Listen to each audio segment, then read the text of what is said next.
Mateus capítulo 16, vou voltar numa palavra. O versículo é o de número 24. Palavra do Senhor nos traz os seguintes dizeres.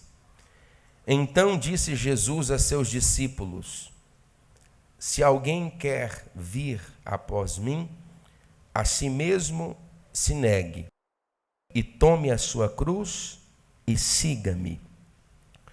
Porquanto quem quiser salvar a sua vida, perdê-la, e quem perder a sua vida por amor de mim, achá-la.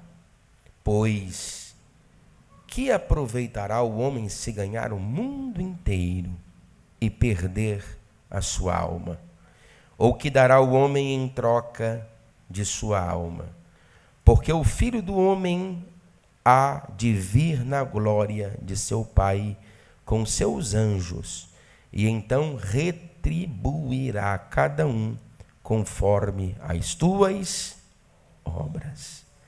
Em verdade vos digo que alguns há dos que aqui se encontram, que de maneira nenhuma passarão pela morte, até que vejam vir o Filho do Homem no seu reino. Podeis assentar dando glória a Deus.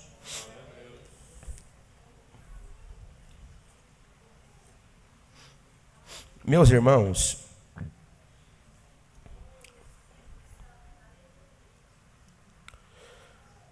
o Senhor Jesus, ele foi biografado por 4 evangelistas. E as biografias de Jesus Cristo possuíam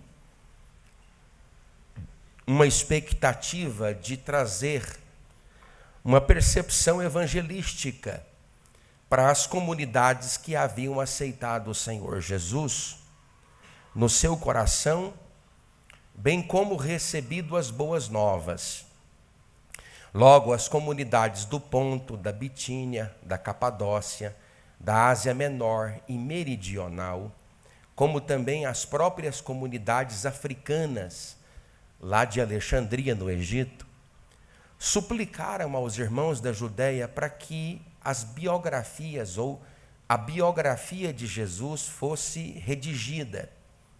Isso pode ser quando Teófilo, um alto funcionário da guarda pretória do Império Romano em Alexandria, não só suplicou, mas também pagou ao evangelista Lucas para que ele fornecesse os indícios, as histórias, a vida de Jesus Cristo Nazareno através do Evangelho de Lucas.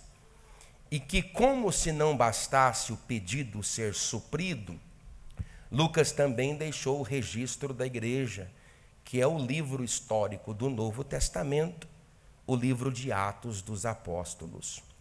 Os outros 2 evangelistas sinópticos, porque são 3 evangelhos sinópticos, Mateus, Marcos e Lucas, tiveram a missão de evangelizar as demais nações, com exceção de Alexandria, no Egito, com a história transformadora do reino de Deus, reverberada na pessoa de Jesus Cristo.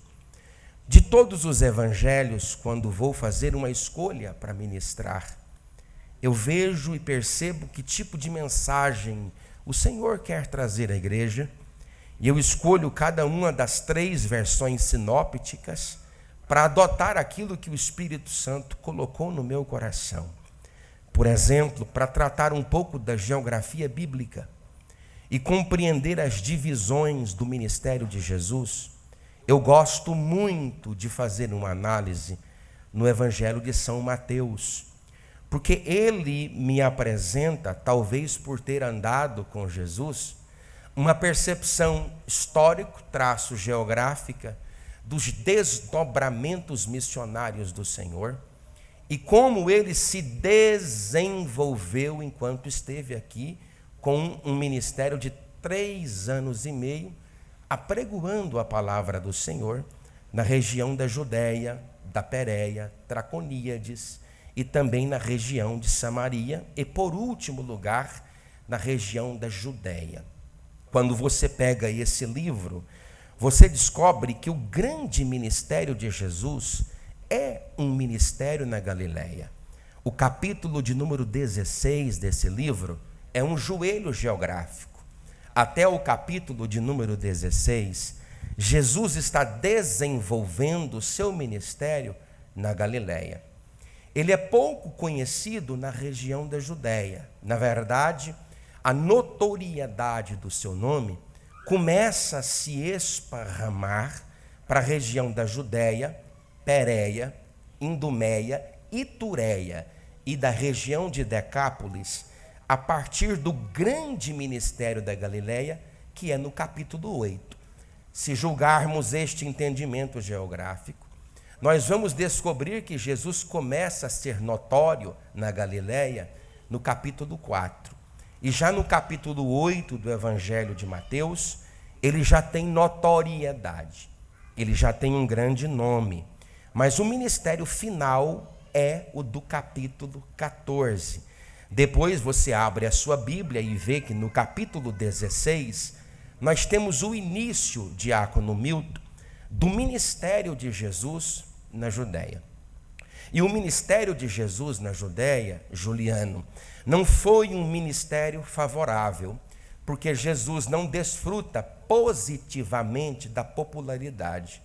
Pelo contrário, as próprias implicações de Jesus, ao informar aos seus liderados, que eram os discípulos, que ele precisava ir para a região da Judéia, está aqui a partir do versículo 21 deste capítulo 16, quando o próprio Jesus diz o seguinte: desde este tempo, começou Jesus a mostrar aos seus discípulos, ou seja, os seus liderados, que era necessário seguir para Jerusalém.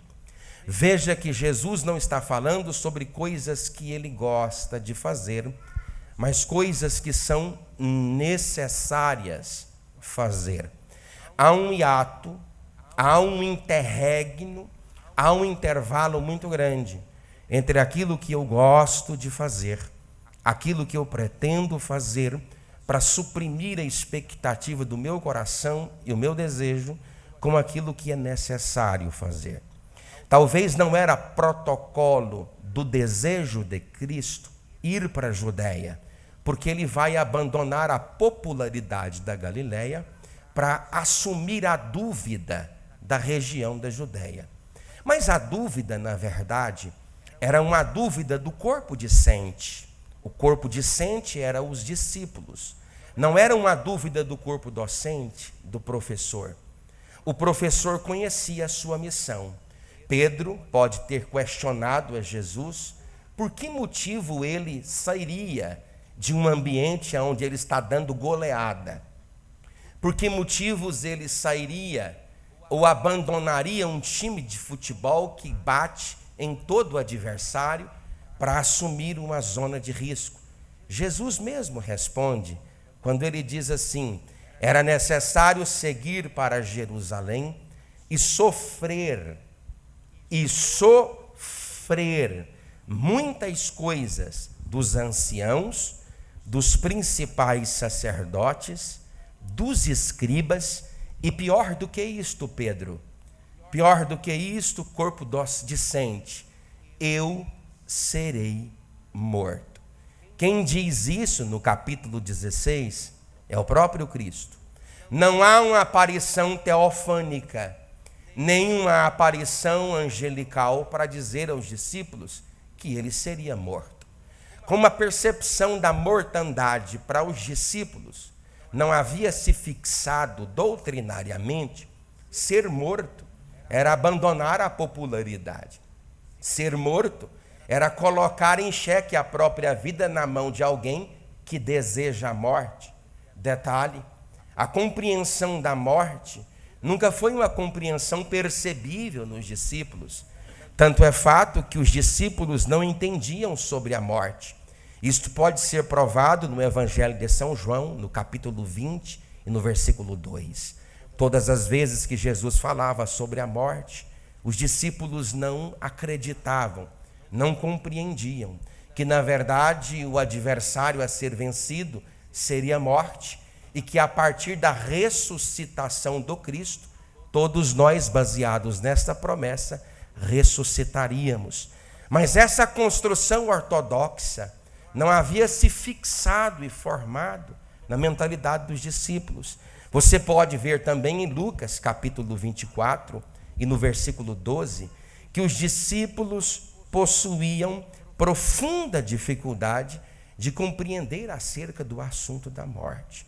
Aqui neste texto que eu li em Mateus, no capítulo de número 10, e no versículo de número 38, mais uma vez, os discípulos tinham dificuldade de admitir o raciocínio de alguém com tanto prestígio, com tanta reputação, com tanta popularidade como Cristo, admitir a possibilidade da morte. Isso também pode ser visto em João, capítulo de número 2 e versículo 19. Era totalmente inadmissível alguém com tanto prestígio, com tanta popularidade, pretendesse o caminho da morte. Aqui eu tenho algumas lições que são importantes para entrar no texto. A primeira delas é que nós precisamos aprender a reconhecer que as fases da nossa vida, elas mudam. As fases da trajetória cristã, elas mudam. E eu já preguei esta palavra nesta parte aqui uma vez na igreja. Existem pessoas que querem viver a fase do dia, todos os dias, e se esquecem que mesmo o mais belo dos dias se põe ao fim da tarde e a noite chega.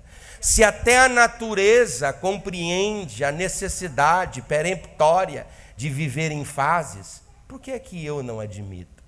É importante você considerar que nem todo dia será ministério na Galileia. Tem dia que o ministério será na Judéia. Nem todo dia eu vou ser ovacionado, aplaudido, abraçado, amado, desejado.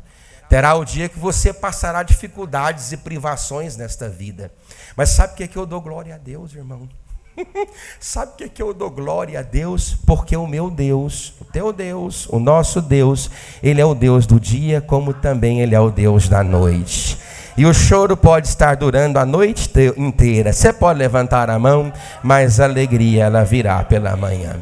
A segunda coisa que eu aprendo com essa palavra aqui, presbítero Alisson, que às vezes eu preciso aprender a abandonar a zona de conforto.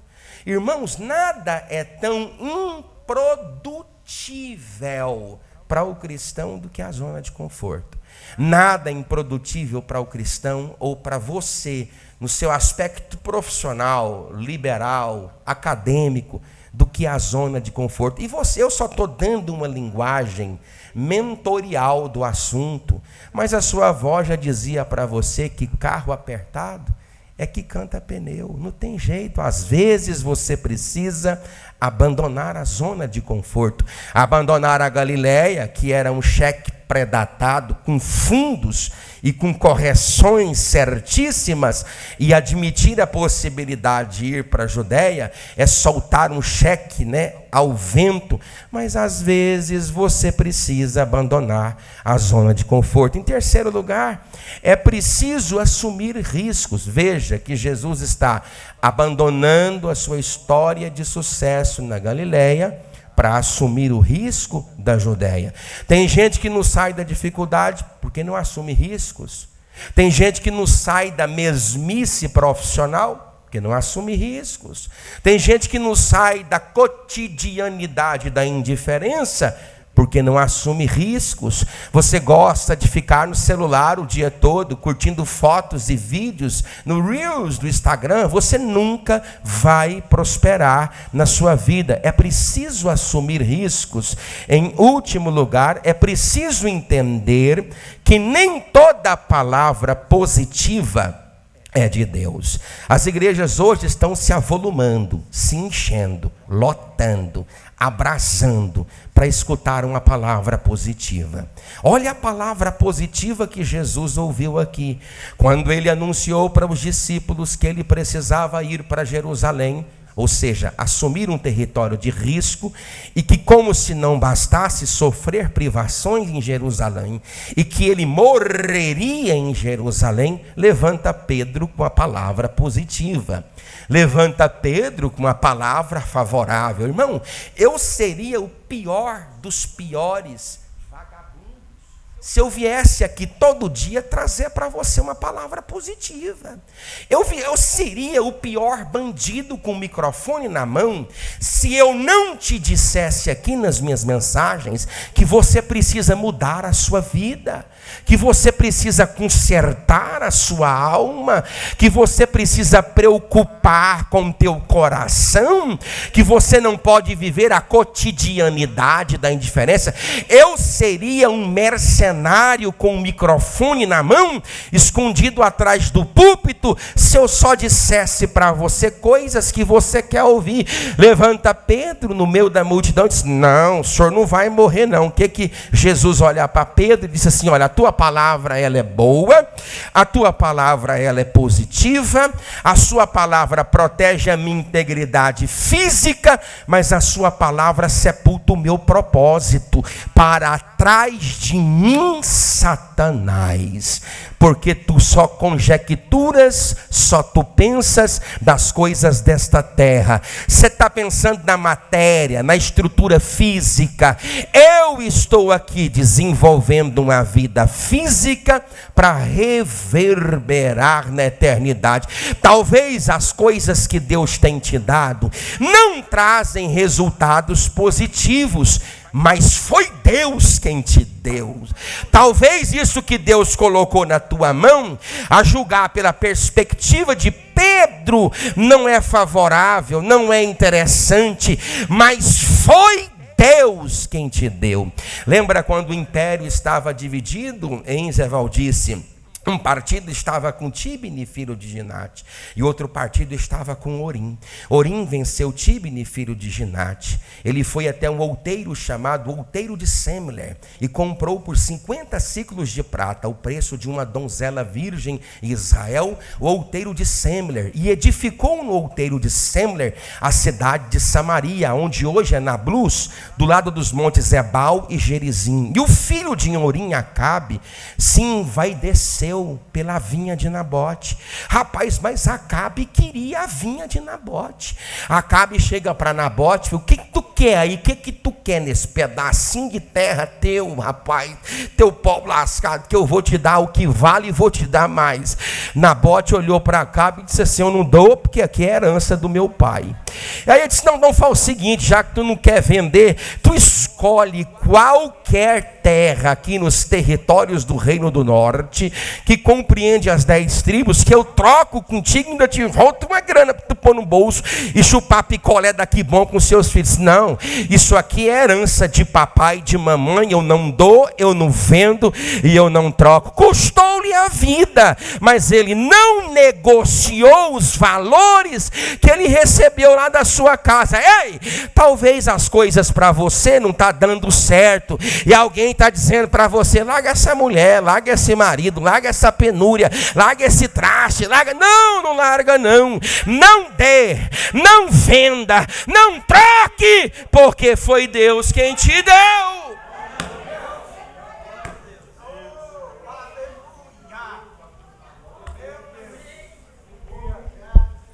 Oi, irmão, dá para entender ou não? Tá difícil.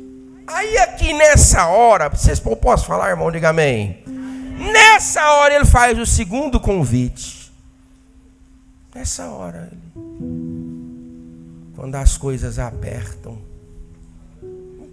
quando há uma divisão no grupo, quando as coisas começam a sair do interesse daqueles que são por ele liderados, então, quando há uma divisão entre o que fazer a partir da proposta que foi feita, aí ele faz o segundo convite. Este segundo convite, este aqui, do versículo 24, ele não se assemelha com os convites feitos a posteriori o Sermão do Monte, capítulo 5, 6 e 7 desse evangelho. Não. Este convite aqui já era para quem estava no meio da turma. Ele disse assim: olha, eu vou falar para vocês uma coisa para vocês decidirem se vocês vão comigo. Porque veja, já que eu falei isso para você, veja o tanto que é fácil. Então disse Jesus a seus discípulos: se alguém quer.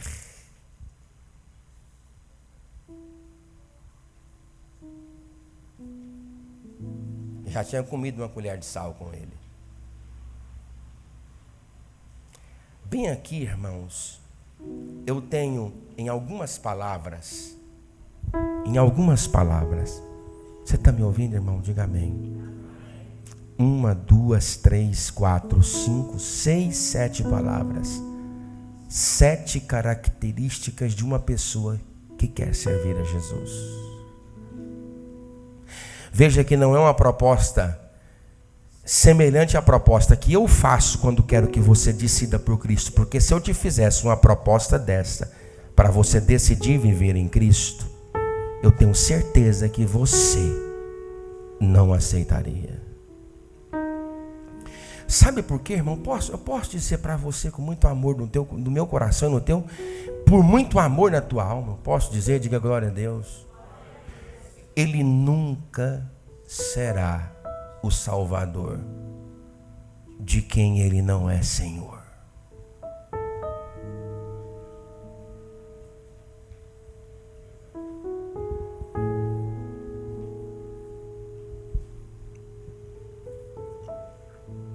Sabe qual que é o teu e o meu problema? É porque nós queremos ser salvos pelo Jesus Salvador, sem carregar as implicações e ordenanças. The Book on the Table, do livro sobre essa mesa.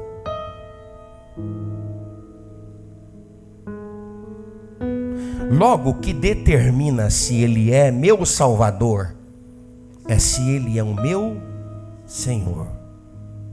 Eu não posso pretender a salvação de um Deus em favor de mim se eu não me disponho a estar debaixo do dominus, do senhorio dele. Então eu passo a me desdobrar comportamentalmente e denunciar através do meu comportamento que eu estou debaixo do poder salvífico de Deus, não por causa da palavra que eu solto pela minha boca, mas das atitudes que eu ressoo com o meu comportamento. O meu comportamento, ao cumprir as exigências que Ele estabelece, como sendo alguém pertencente a este reino, determina se eu sou de fato salvo por um Deus que é meu Salvador e meu Senhor. Por isso que ser Senhor é a priori, Salvador a posteriori. Ele não poderá salvar alguém de quem Ele não é primeiro Senhor. Aí ele sentou na mesa e disse assim: se. Vamos contar até 3, você fala assim: 1, 2, 3. Vamos de novo, 1, 2, 3. A chamada é voluntária.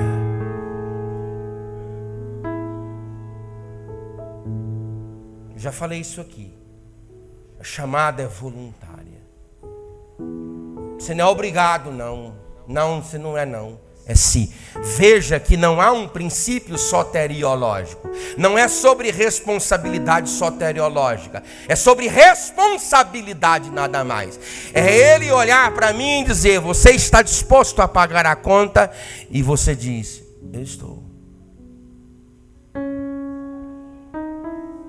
Sabe o que é que falta em nós? Voluntariedade, espontaneidade, derretimento, vazão para Deus. Sabe o que é que falta em mim e você? Desejo.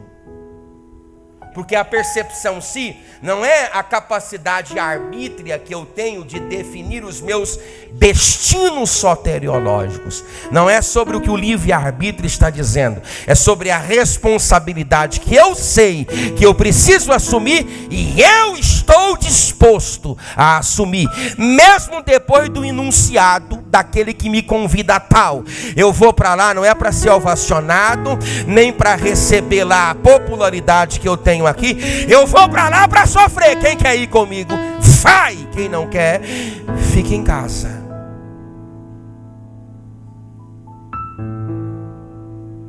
Por que eu tenho problemas com, às vezes, um obreiro ou outro? Por que alguém tem dificuldade de cantar num departamento? Por que você não se filia a um grupo? Por que você senta aqui na igreja, olha para isso aqui tudo com um olhar de indiferença e você não se importa com quase nada que acontece aqui? Falta de desejo, falta de desejo. Quando Jesus anuncia essa proposta, ele vai entender, a partir de aqui, aqueles que de fato desejariam abraçar, porque o convite não é legal, o convite é catastrófico, é um convite para a morte, é um convite para sepultar a própria vida. Ele até vai dizer no versículo 25 e 26 que assumir essa responsabilidade é assumir uma zona de risco, mas Deus está dizendo aqui para mim, para você nesta noite, que nós precisamos assumir essa zona de risco na nossa vida. Você pode dizer glória a Deus? Se alguém quer, repita comigo, quer no 3, 1, 2, 3, repita, 1, 2, 3, a chamada tem que ser desejada, desejo, fixação, seria por demais dizer assim, obsessão, não no sentido perjório, mas no sentido de entrega. Eu vou me entregar para Deus, eu vou conhecer a presença desse Deus, eu vou adorar a presença, nada vai me tirar da presença dele. Ei, eu vou glorificar a este Deus enquanto eu viver. É desejo que está faltando na igreja, porque não temos jovens nos grupos, adolescentes apaixonados, gente que tem paixão para entregar a própria vida. Falta de desejo. Eu me lembro quando os filhos dos morávios deu com a mão assim para os pais. Eu falei terça-feira, eles se venderam como escravos para pregar o evangelho em uma ilha onde os proprietários dela não admitiam a profissão de fé.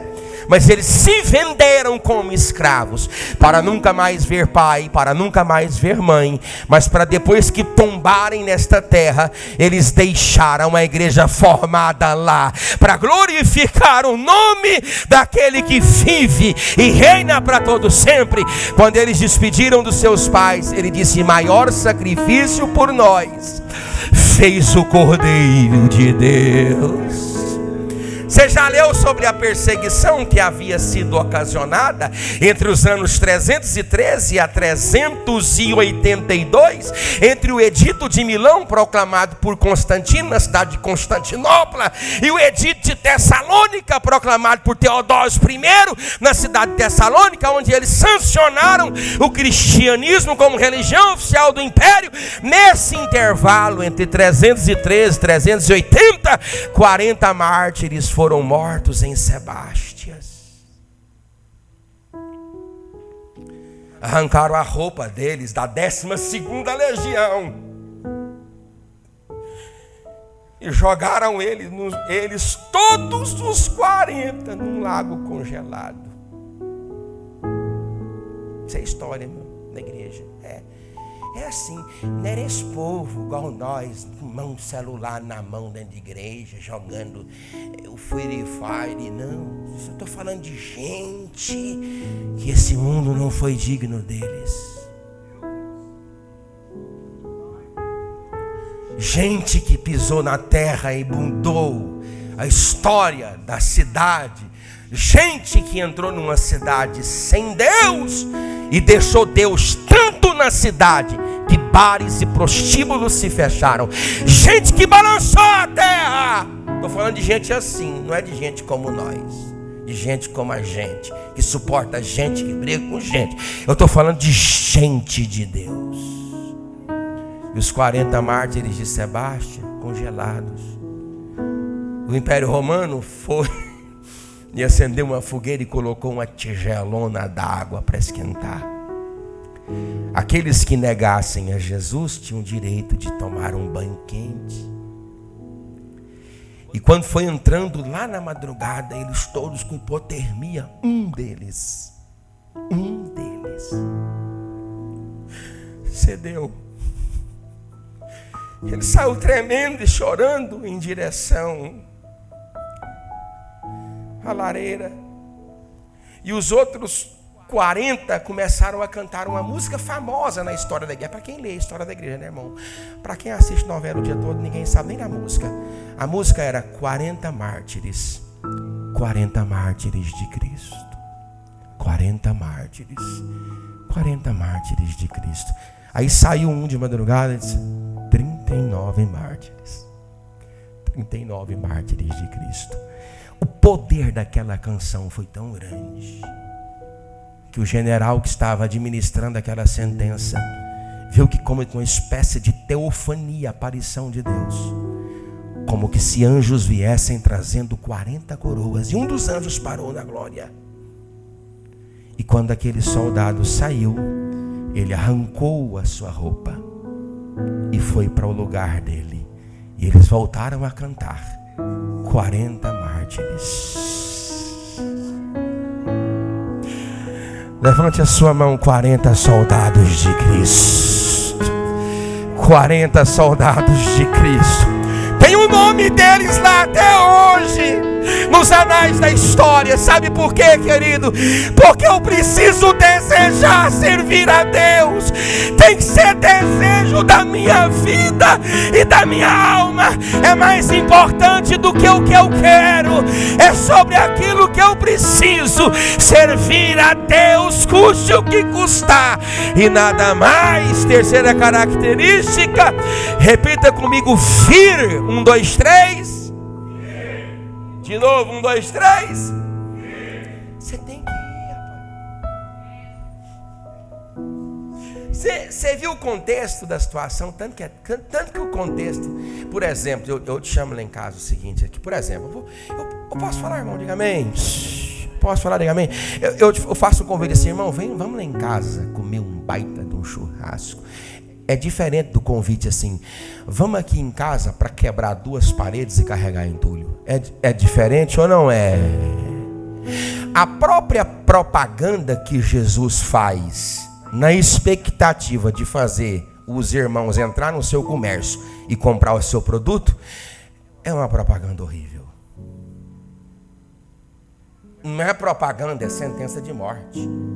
Alguém que usa essa base de raciocínio para fazer o cliente entrar no seu comércio, ele não quer ninguém dentro dele. Jesus, ele deixou muito claro coisas que eu, para te enganar, oculto de você. Mas isso aqui é coisa séria. Isso aqui não é safadeza, não é essa bagunça que tem correndo, não. Aqui reino de Deus é coisa séria. É uma metanoia, é transformação mental.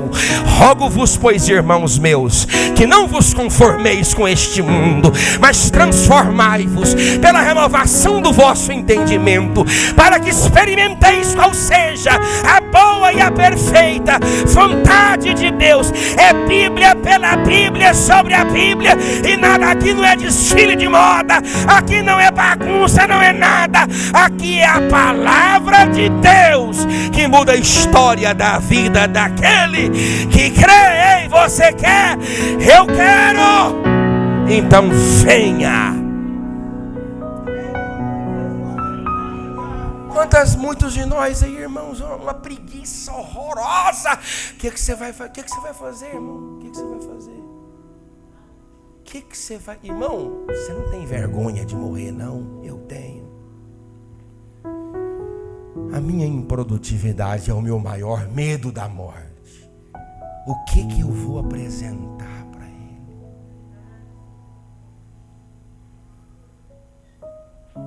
Porque, irmão, o que me difere desses homens aqui? Nada. Se eles tinham cabeça, eu tenho. Se eles tinham mãos, eu tenho. Se eles tinham pés, eu tenho. Se eles tinham esse Deus, eu tenho. O que me difere destes homens é a minha preguiça, a minha safadeza, a minha bandidagem, o meu banditismo, a minha imbecilidade, as idiotizações e manifestações as coisas pormenores. Eu justifico a minha vida na presença de Deus por qualquer coisa. Mas esses homens não, eles decidiram servir a Deus e nada mais, e eles quiseram se apaixonar pela presença. Quer assumir a bagaça? Quero. Então venha. Levante a sua mão e diga graças a Deus. Repita comigo: a chamada precisa ser ativada. Fala: ativada. Jesus, ei, levanta aí o bumbum das pedras e venha. Eu não posso não, eu estou ocupado. Não posso não, eu não posso não. Então fique. Mas os homens que são separados das crianças, venham. Quarta característica, ele disse: se alguém quiser vir após mim. É interessante que o líder é aquele que propõe que os liderados façam aquilo que primeiro ele fez. Porque Jesus disse assim: eu não posso sentar aqui, né? Ele disse assim: após é diferente de assim, após é assim: eu estou sentado, vocês sentam aí. Assim, sentou, sentamos. Agora vocês vão ver eu viver. E vocês decidem se suportam.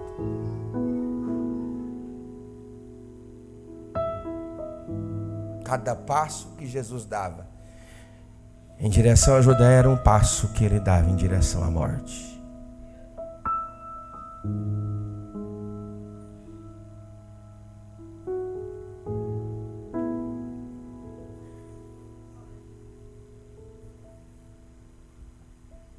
Vocês viram aí a conta? Vocês viram? Pedro falou assim: Pedrão.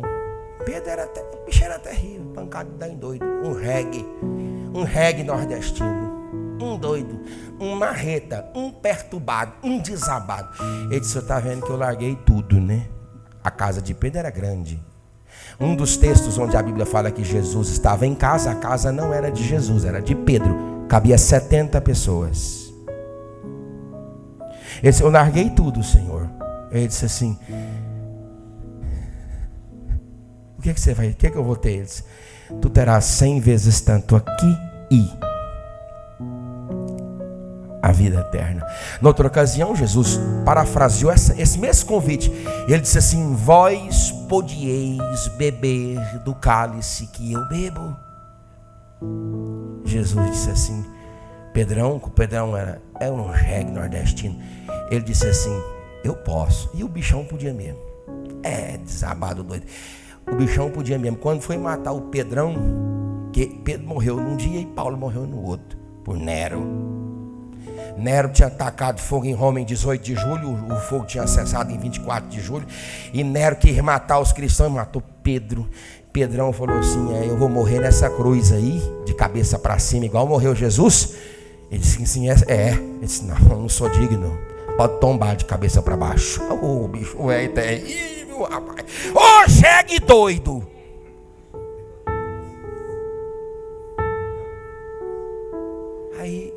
Aí nós aqui, dá para entender, irmão?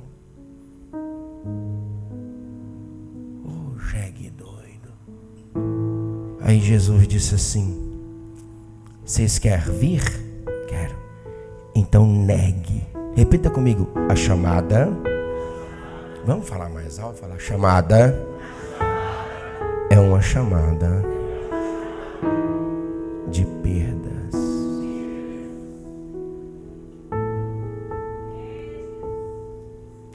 Às vezes, por causa do reino de Deus, você perde a harmonia em casa com filhos. Você perde a harmonia com a mulher. Mas eu demonstro que eu prefiro o Senhor do que a minha esposa. Escute isso aqui. E a esposa prefere o Senhor do que o marido, quando não há violação dos pressupostos doutrinários para agradar quem quer que seja. Repita comigo: Jesus vem primeiro. Eu já contei aqui da moça. que o rapaz enganou ela para casar. Uma moça zerada, linda para casar com ela. E ela disse assim: nós vamos para a lua de mel, meu amor, e voltaremos ainda em tempo de participarmos da Santa Ceia. O marido dela, que ainda não tinha possuído ela, disse assim: acabou a igreja, eu entrei na igreja e eu já tenho o que de lá eu queria. Que? Você. Agora você é minha. Ela disse que estava com sede, foi para o banheiro do posto de gasolina, ligou para o pai, disse: pai, ainda não saí da cidade, venha me pegar. O que aconteceu, filhas? Venha me pegar. Ela voltou e disse para o seu esposo, ele disse: se Jesus não for conosco, eu também não irei.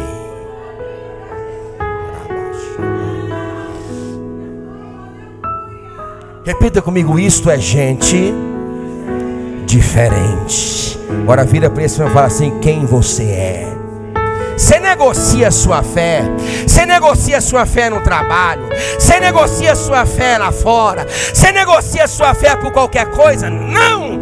A fé é inegociável. Não é sobre coisas que eu quero fazer.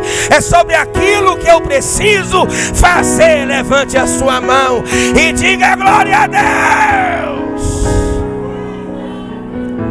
Repita comigo no 3. Tome. 1, 2, 3. Se alguém quiser vir após mim, negue-se a si mesmo e tome a sua cruz. A palavra cruz é uma palavra romântica utilizada por João Ferreira de Almeida para traduzir a expressão estaca de execução. Lhe explico e lhe explico sem dificuldade. Se eu estou com uma caneta na mão, você sabe que eu vou escrever. Se eu estou com um microfone na mão em um show de música, você sabe que eu vou. Se eu estou com uma colher de pedreiro na mão numa construção, você sabe que eu vou.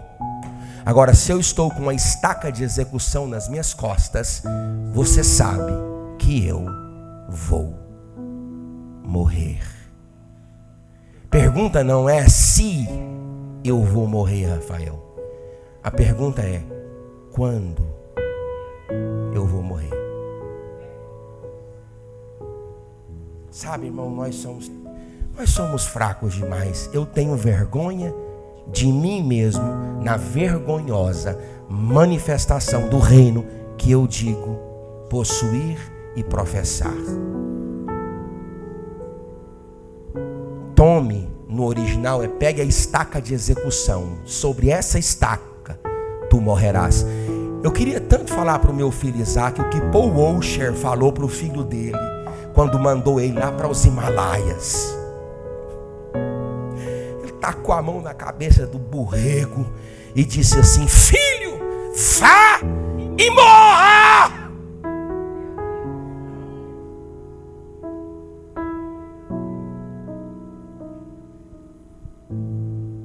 Repita comigo: isto é gente diferente. Agora pergunta aí, peça: que tipo de gente você é?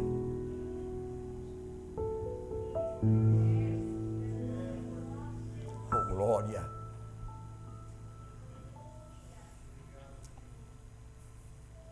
Falta 2 e eu termino, não tem mais tempo. Tome aí, vamos só ler, né, irmãos? Repita comigo: a chamada é de responsabilidade. De novo, responsabilidade. Vamos no 3? 1, 2, 3. Se eu não posso contar contigo, você me vê.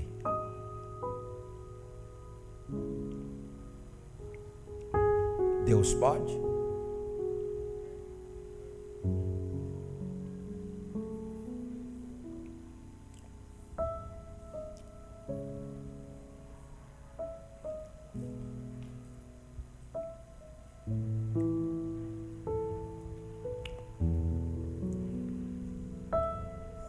Tudo te manda jogar fora, tudo. Tudo te manda jogar fora, tudo te manda jogar fora. É muito peso. Se é que eu posso chamar de peso. Ninguém aqui paga preço por servir a Deus? Ninguém. Ninguém aqui, nenhum de nós somos cristãos suficiente para pagar preços que homens de Deus diferentes de nós pagaram. Nenhum de nós. Eles pegaram aqui na antiga União Soviética um pastor com sua família toda. Eu falei que acho que terça-feira passada. Abriram com a pá mecânica um buraco e tacou o pastor lá dentro. Diante da família e dos membros, dizendo: nega! Nega! E ele foi sendo soterrado. A União Soviética percebeu que não adiantaria nada. Ele morreria por sua causa e se tornaria mártire. Então eles arrancaram um pastor de dentro, abriram nova cova e colocou toda a sua família no buraco. Ele caiu de joelhos chorando e disse: Senhor, não dou conta, eu vou negar. A criança menor dos filhos do pastor veio chorando até ele, se escapando dos entulhos e terras, e disse: não negue, pai, porque os céus está aberto diante de nós, e Jesus está sentado no seu trono, e Ele está vindo em sua glória nos receber lá. Aquela família foi soterrada e morta, mas o testemunho de nosso Senhor e Salvador Jesus Cristo foi apregoado ali. Sabe por quê? Porque existe gente muito mais extraordinária do que eu e você, dispostas a pagar um preço que nós não estamos, para que o nome desse Deus seja glorificado em todas as gerações. Levante a sua mão e diga glória a Deus. E você não quer vir para a igreja, num estado laico onde se pode pregar, você não quer participar de nada, você não quer participar de um conjunto, você não quer participar de nada, você não quer participar de uma limpeza, tu é fraco demais, é fraca. O que você vai apresentar quando o teu corpo tombar? Esse teu corpo que vai tombar amanhã, ele vai tombar a qualquer hora. O que você vai apresentar para ele? Nesta noite, conserta a tua vida, conserta a tua alma, arrependa-se dos teus pecados, porque você vai prestar conta de toda a sua vida diante dele. A última palavra que Jesus disse é: siga-me.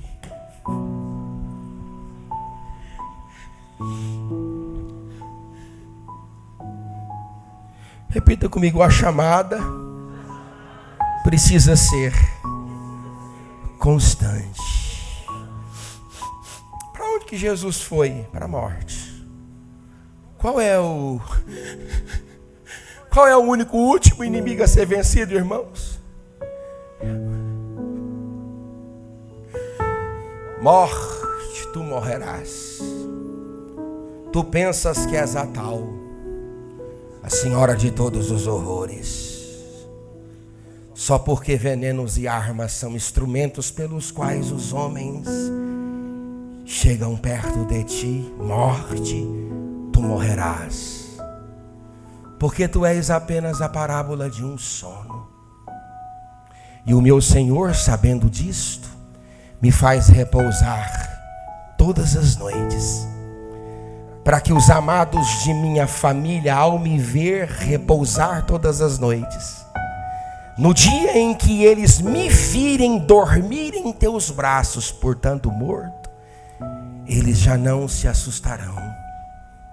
Porque morte, tu és apenas a parábola de um sono. Porque não há futuro para ti, mas há um futuro para mim. Portanto, eu estarei vivo e presente no teu funeral, porque eu conheço um Deus, um Senhor que te venceu, que venceu a morte. Quando eu agarro na sua mão e falo assim para a irmã Gláucia: Gláucia, me segue. O meu objetivo é fazer isso, é fazer que ela venha ao meu destino. Onde é o destino nosso, irmãos? Onde é o nosso destino? Onde? Você me entende, irmão? Diga amém. Repita comigo: eu não posso parar. Eu preciso continuar. O meu e o teu destino é lá em cima, lá na glória, lá na presença de Deus, lá na eternidade. Levante a sua mão, crente, levanta e dá glória e bendiga aquele que vive e reina para todos sempre.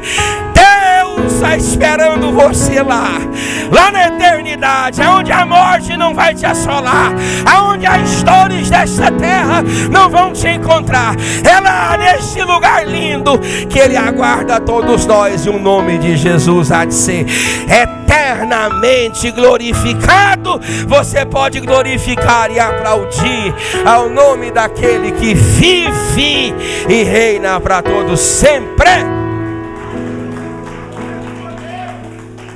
Oh, glória! Amém, meus irmãos?